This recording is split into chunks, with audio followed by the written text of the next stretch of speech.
Welcome to the listening section of the TOEFL mock test, brought to you by Spinta. This section measures your ability to understand conversations and lectures in English. In this section, you will listen to several conversations and academic lectures. Each conversation and lecture is followed by a number of questions. You will hear each conversation or lecture only one time. You may take notes while you listen. You may use your notes to help you answer the questions. Some of the questions will replay part of the audio for you. Answer the questions based on what is stated or implied by the speakers. You must answer each question before moving on. You cannot return to previous questions in this section. Good morning, everyone. Today we will examine ecosystem restoration as a tool for climate mitigation and biodiversity recovery. I want to focus on how different restoration approaches produce distinct outcomes for carbon storage, hydrology, and species diversity. First, consider mangrove restoration along tropical coasts. Mangroves offer coastal protection and store large amounts of carbon in their soils. When mangroves are replanted in areas that were converted to shrimp ponds, they can reduce erosion, buffer storm surges, and sequester carbon over decades. Another example comes from peatland restoration in temperate and tropical regions. Peatlands are remarkable carbon sinks because they accumulate organic matter in waterlogged soils. However, restoring peatlands is complex. Restoring water tables can slow long-term emissions, but may cause an initial pulse of carbon released when previously drained peat is re-wetted. When I said that restoring peatlands can release more carbon initially, I was referring to the disturbance of deep soil carbon when drainage is reversed. Moving inland rewilding initiatives such as beaver reintroductions or passive forest regeneration aim to restore ecological processes rather than tree cover alone. These process-oriented interventions often increase habitat complexity and resilience, which supports higher biodiversity and can stabilize carbon storage over the long term. Contrast that with large-scale tree plantations. Monoculture plantations can sequester biomass quickly, but they provide limited habitat value and are vulnerable to pests and drought. So there is a trade-off between rapid carbon uptake and ecological quality and resilience when choosing restoration strategies. We should also consider economic instruments. Payment for ecosystem services programs incentivize landowners to protect and restore natural habitats. Costa Rica is a classic case where payments helped reforest marginal agricultural land and support biodiversity while providing climate benefits. Measuring success requires monitoring across multiple metrics. We track above-ground biomass, soil carbon species, richness, hydrological function, and social outcomes.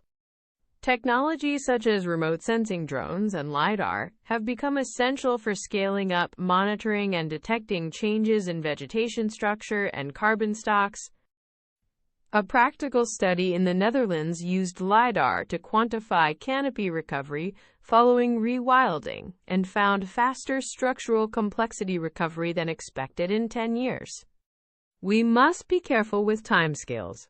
Restoration that looks promising in the first 5 years may not deliver long-term carbon sequestration if the system lacks resilience. Policy design should therefore prioritize multifunctional outcomes that combine carbon sequestration, biodiversity enhancement, and social benefits such as flood mitigation and jobs. Finally, community involvement and indigenous knowledge often improve restoration outcomes. Local stakeholders can guide species selection, adaptive management, and equitable benefit sharing.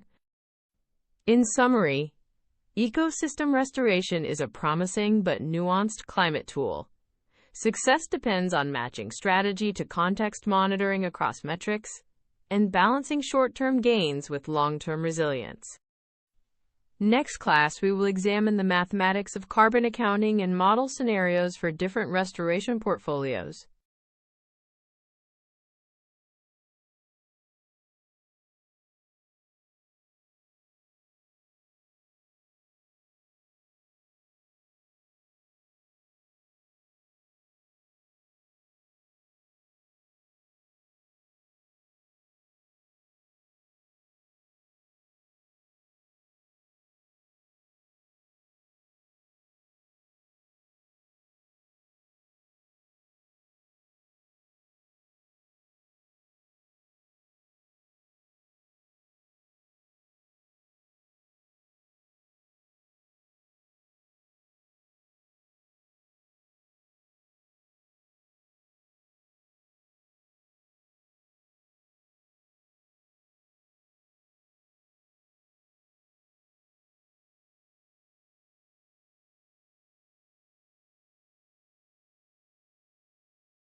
Listen again to part of the lecture, then answer the question.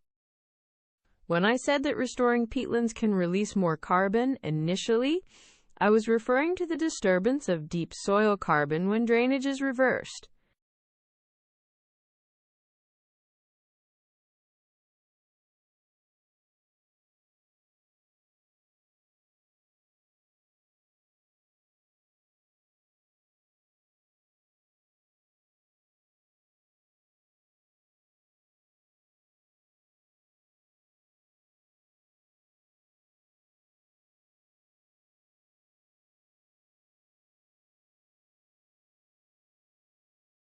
For more TOEFL mock tests, as well as IELTS and Cambridge practice, visit www.spinta.org. We provide updated tests every single day, AI feedback for your speaking and writing responses, and access to a wide range of high-quality mock tests to help you prepare with confidence.